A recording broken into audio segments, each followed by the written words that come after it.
대한문 통합태극기 집회에 나오신 애국자 여러분, 안녕하십니까? 20개월 전 이곳에서 여러분과 함께 탄핵 무효를 외쳤던 김평우 변호사입니다. 그동안 눈이 오나 비가 오나 쉬지 않고 계속해서 대한민국 만세와 박근혜 대통령 석방을 외치신 애국자 여러분들에게 마음속 깊이 존경과 사랑을 바칩니다.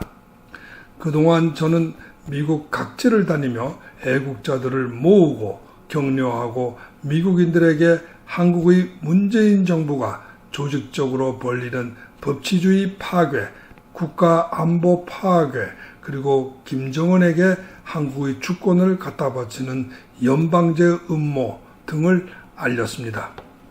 지난 20개월간 뿌린 씨앗이 헛되지 않아 이제 하나씩 둘씩 결실을 맺고 있습니다. 지난 10월 17일 로스앤젤레스에서 가장 번화한 버먼트 거리에 박근혜 대통령의 석방을 호소하는 영문 빌보드가 우뚝 세워졌습니다. 이 빌보드는 박근혜 대통령의 석방을 간절히 바라는 이 지역의 애국동지 몇 분이 성금을 모아 구국재단에 기탁하여 세워진 것입니다. 박근혜 대통령의 석방을 호소하는 빌보드가 서울, 부산, 대구 그리고 미주와 세계의 방방 곳곳에 세워지는 날 박근혜 대통령은 반드시 석방이 되십니다. 박근혜 대통령 석방 빌보드 세우기 운동에 애국자 여러분들이 적극 동참하여 주시기를 호소합니다. 다음 10월 12일 워싱턴 DC 프레스 클럽에서 열린 국제학술 심포지움에 대해 보고드립니다. 영어로 진행된 이 심포지움에는 세계적으로 유명한 미국의 저널리스트 고든 창을 비롯하여 미국 인권운동가 수잔 솔티 여사, 그레그 스칼라튜 박사, 한국 안보 전문가 데이비드 맥스웰 씨, 미국 내 종북운동 연구가 로렌스 팩 박사 등이 참여했으며 한국에서는 이인호 교수님, 트루스 포럼의 조평세 박사 등이 참석을 하였습니다. 이들은 문재인 종북 정권이 저지르고 있는 온갖 언론 탄압과 사법 만행, 한미 동맹과 안보 파괴의 실상을 세계인들에게 낱낱이 밝혔습니다. 이렇게 한국의 실상이 전 세계에 알려지면 미국의 트럼프 정부는 한미 동맹을 저버리고 북한의 대변인 앞제비 노릇을 하고 있는 배신자 문재인 정권부터 먼저 응징하러 나설 것입니다. 하지만 남한 정부의 정체성이 달라졌다. 남한은 2017년 5월 공산 북한을 추종하는 문재인 정부가 통치권을 행사하면서 정부, 언론, 국회, 사법, 노조, 경찰, 군, 정보기관이 모두 친북 공산주의자들의 손아귀에 들어갔다. 그런 점에서 한국은 비록 형식적으로는 미국의 동맹국이지만 정치, 사회, 문화, 군사적으로는 북한을 추종하고 지시를 받는 북한의 반괴뢰 국가이다. 지금 남은 것은 북한이 남한의 영토와 국민, 공장 등을 무력으로 접수하는 절차뿐이다. 이 마지막 절차는 북한이 남한의 한강 이북 수도권을 군사적으로 점령하는 해방전쟁, 통일전쟁을 통해서 쉽게 성취될 것이다.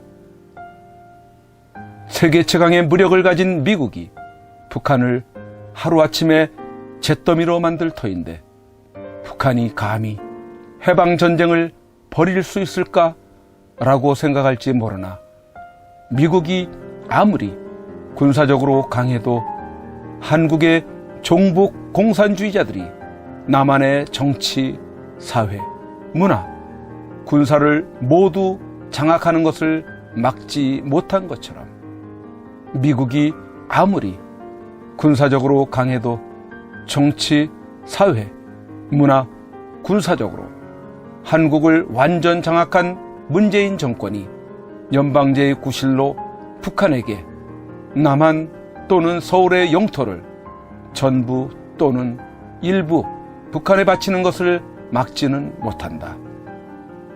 전쟁은 사람이 하는 것이지 무기가 하는 것이 아니다. 단적으로 남한의 국군 통수권자인 문재인이 북한과 안 싸우고 차라리 항복한다면 미국이 어떻게 북한과 전쟁을 할 수 있을까? 미국이 수백만의 군대를 보내고 국력을 기울여 10년 넘게 월남반도에서 싸웠지만 결국 미군을 철군하고 월남을 공산 월맹에게 넘겨주었다. 왜 미국은 월남을 버렸을까? 미국이 버린 것이 아니다. 월남 지도층의 다수가 미국과 동맹하여 동족 월맹과 싸우기보다 월맹에게 항복하여 통일과 평화를 얻기를 원했기 때문이다. 지금 대한민국도 마찬가지이다. 문재인과 한국인의 과반수가 핵을 가진 북한의 김정은과 사생결단의 내전을 하기보다 불란서의 비시정부 강요들처럼 그리고 월남의 지도층들처럼 핵을 가진 김정은에게 항복을 하여 민족 통일하고 한반도에 영원한 평화를 만들겠다고 다짐을 하고 있다. 그런데 미국이 무슨 수로 문재인 정부의 항복을 막고 북한과 단독으로 전쟁을 할 수 있을까? 미국의 막강한 힘은 어디까지나 한국이 북한과 싸우기 위하여 미국의 조력을 간절히 바랄 때 동맹군으로서 참여하여 사용할 수 있는 것이지, 한국이 민족 통일을 위해 북한에 항복한다는데 한국을 제끼고 미국이 마음대로 한반도에서 무력을 사용할 수 있는 것은 아니다. 한국이 패망하는 것은 미국이 한국을 버려서가 아니다. 문재인 북한 괴뢰 정부가 한민족, 통일, 평화라는 미명하에 항복을 선택하기 때문이다. 다른 말로 하면 무슨 이유에서든 한국인들이 문재인 정부를 타도하지 못했기 때문이다. 스스로 암과 싸울 의지가 없는 환자에게는 백약이 무효이다. 마찬가지로 북한의 괴뢰 정부인 문재인 정부와 싸울 의지가 없는 한국인에게는 세계 최강의 미국 군사력이 아무런 소용이 없다. 한국인들이여, 자기 목숨과 재산을 공산주의자들에게 빼앗기기 싫다면 미국을 믿지 말고 스스로 권리하여 북한 괴뢰 문재인 정권부터 타도해야 한다. 그런 연후에 미국에게 북한의 핵 공격으로부터 우리를 지켜달라고 호소하라. 그것이 자존심 상하면 스스로 핵무장하고 김정은에게 핵은 핵으로 막는다는 강한 의지를 보여주라. 그러면 김정은 정권은 그 다음 날 망한다. 그리고 한국의 주사파들은 모두 항복하거나 도망갈 것이다. 문재인 타도, 박근혜 석방, 그것이 탄핵 역적들로부터 대한민국을 다시 찾는 제2의 건국이다. 하늘은 스스로 돕는 자를 돕는다. 여러분, 이제 정말 고지가 멀지 않습니다. 이번 겨울 동안 애국 세력들이 총집결하여 내년 봄 3.1절 100주년에는 문재인 정권 타도와 박근혜 대통령 복귀를 외치는 100만 태극기 집회가 이 자리를 비롯하여 미주와 세계 곳곳에서 성대하게 열리기를 간절히 기원합니다.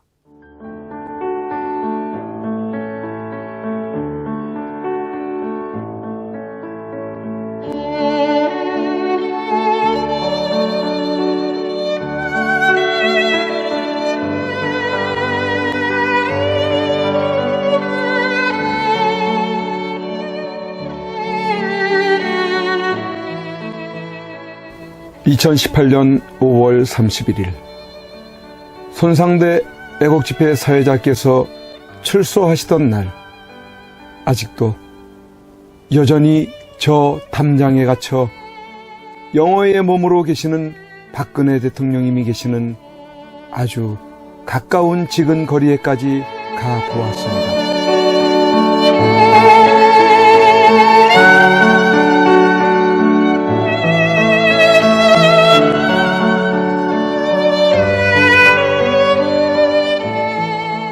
이런 곳에서 박정희 대통령님의 딸이자 아무 죄 없이 탄핵당하고 유린당해 감옥에 1년을 넘게 갇혀 고생을 하고 계시는 박근혜 대통령께서 계시는 곳이란 말이던가. 아, 이게 뭐란 말인가? 이런 게 있을 수 있는 일이란 말인가? 그러나 엄연히 지금 현재 대한민국 땅에서 자행되고 있다는 사실에 몸서리 쳐져야 하지 않는가? 그런데 세상은, 언론은, 지식인들은, 정치인들은, 국민들은 왜 이렇게도 쥐 죽은 듯이 조용한 것인가? 내가 아닌 남이 당하는 일이기 때문인 것인가? 아, 대통령께서는 저곳에서 1년이 넘는 긴 시간 동안 과연 무엇을 생각하고 계셨을까?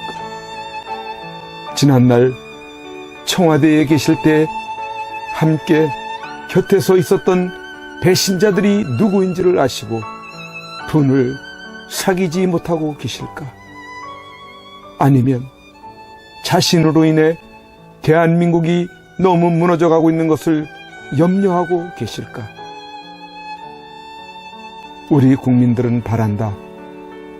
부디 대통령님께서 강한 정신력으로 버티시고 건강을 유지하셔서 반드시 복귀하시고 형편없이 무너지고 부패하고 비리 공화국이 되어버리고 빨갱이들로 점령되어버린 이 땅을 기경하여 다시 씨를 뿌리고 옥토로 만들어 다음 통일한국을 일구어갈 나라로 만들어 주기를.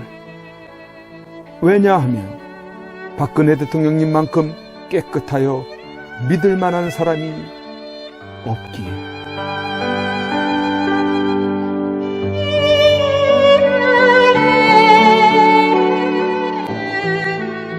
이제 내려가야 한다.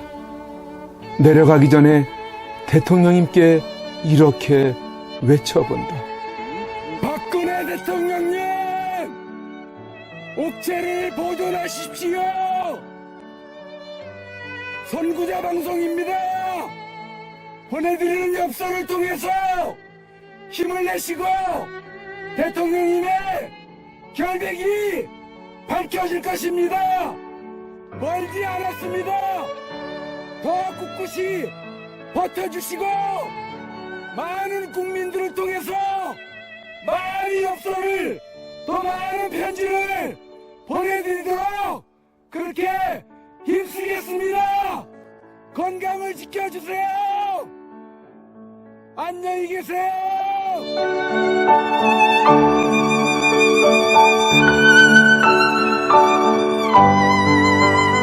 오늘 손상대 사회자께서 출소하시면서 여러분들이 보내주신 서신으로 인해 힘을 얻을 수 있으셨다고 하셨습니다. 여러분들의 그 용기와 또 우편의 편지나 아니면 적기를 통해서 우리에게 힘을 주셔서 오늘 이렇게 하늘을 처음 보는 것 같습니다. 이제 박근혜 대통령님과 남아 계신 분들이 힘과 용기를 얻으실 수 있도록 엽서 보내기와 편지 보내기에 더욱 동참해 주시지 않으시겠습니까?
곳에